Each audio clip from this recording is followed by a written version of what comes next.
আমাদের এই জায়গাগুলোতে কিন্তু আমরা সংস্কার করতে পারিনি। কেন পারতেছি না বা আমরা বড় একটি রাজনৈতিক দল আমাদেরকে সেভাবে কোঅপারেট করতেছে না। কারণ তারা নির্বাচনের রাজনীতি পছন্দ করে বাট আমরা তো আমরা জনবান্ধব। আমরা সব সারা জীবন মজলুমের পক্ষে এবং এই মজলুমের পক্ষেই আন্দোলন করে আসছি। যখনই প্রসঙ্গ আসে তার আগে আমাকে বুঝতে হবে যে আমাদের যে আহত এবং নিহত ভাইদের প্রায় ২,০০০ শহীদের যে নতুন বাংলাদেশ আমরা দেখছি সেই শহীদের স্পিরিটকে তো আগে ধারণ করতে হবে। নির্বাচনের প্রসঙ্গটা তখনই আসে এবং আমাদের যে আপনি বলছেন সময়ক্ষেপণ বা সংস্কারের এত দীর্ঘমেয়াদী আসলে সময় লাগে কিনা। আপনাকে আমি সর্বপ্রথমেই বলি যে আমাদের জুলাই অভ্যুত্থানের পরবর্তী সময়ে আমাদের যে প্রথম যে স্পেস ছিল সেটি হলো আমাদের আহত ভাইদের চিকিৎসা নিশ্চিত করা এবং নিহত ভাইদের পরিবারদের পুনর্বাসন করা।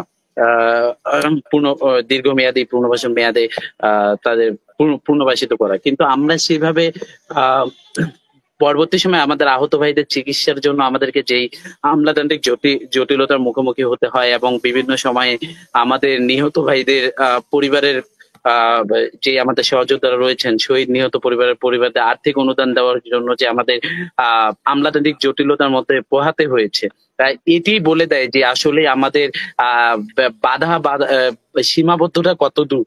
আমরা সীমাবদ্ধতার কারণে আমরা বিভিন্ন সংস্কারমূলক কাজে যেতে পারতেছি না।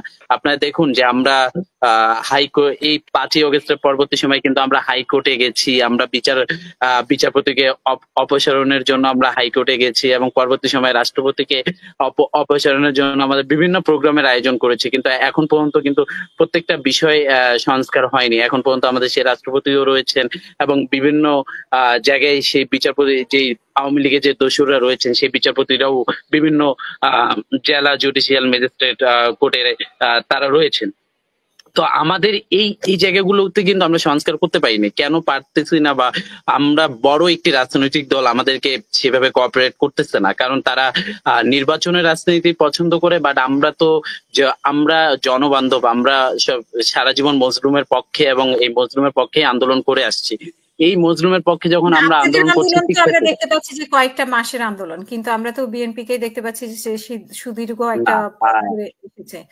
তো তাদের 18 কোটা সংস্কার আন্দোলন থেকে শুরু করে আমরা শিক্ষার্থীরা এখন আমাদের বয়সের তুলনায় বলতে গেলে আমরা যে সময় থেকে বুঝে উঠেছি সেই সময় থেকে কিন্তু আমরা 18 থেকে শুরু করে এখনো কিন্তু রাজপথে রয়েছি এবং এখন পর্যন্ত আপনারা দেখছেন যে সংস্কারমূলক আমরা শিক্ষার্থীরা এখনো আমি তো স্বাস্থ্য কমিটির সদস্য, সেই জায়গা থেকে এখনো কিন্তু আমরা দিন রাত একাকার করে আমরা কিন্তু এখনো আমাদের আহত ভাইদের পাশে এবং দেশ সংস্কারে কিন্তু আমরাও এখনো রাজপথে রয়েছি। কিন্তু আমরা কিন্তু এখনো রিডিং রুমে যাওয়ার মতো সময়টাও আমরা পাচ্ছি না। আমি সাংবাদিকতা ডিপার্টমেন্টের স্টুডেন্ট, কিন্তু আমি এখন পর্যন্ত গণমাধ্যমের যে আমার যে পড়ালেখাটা আমি কিন্তু পুরোটাই স্টপ করে রেখেছি। এখন পর্যন্ত আমাকে এগুলোতেই বেশি সময় দিতে হচ্ছে। আপনাকে আরো আপনার জ্ঞাতার্থে আমাকে আরো কিছু বলতে হয় যে আপনারা যেটি বলছেন যে শিক্ষার্থীরা কিন্তু এই এখন না 18 থেকে কিন্তু এই শিক্ষার্থীরা যে ফেজ গুলো আপনারা দেখছেন এই শিক্ষার্থীরাই কিন্তু এই যত শিক্ষার্থীদের যে আন্দোলনগুলো সেগুলোকে বেগবান করেছে এবং সেগুলো সুফলও পেয়েছে আপনারা দেখেছেন।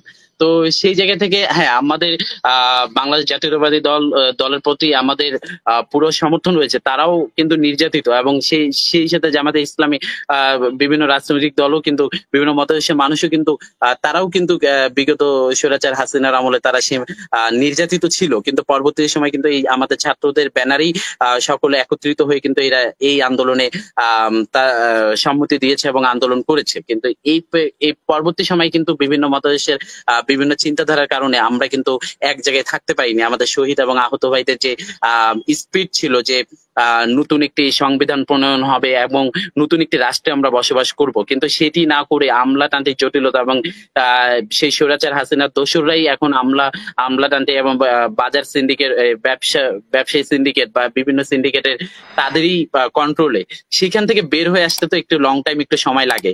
এখানে আসলে নির্বাচনের যখনই প্রসঙ্গ আসে তার আগে আমাকে বুঝতে হবে যে আমাদের যে আহত এবং নিহত ভাইদের প্রায় ২,০০০ শহীদের যে নতুন বাংলাদেশ আমরা দেখছি সেই শহীদের স্পিরিটকে তো আগে ধারণ করতে হবে। অসংখ্য ধন্যবাদ।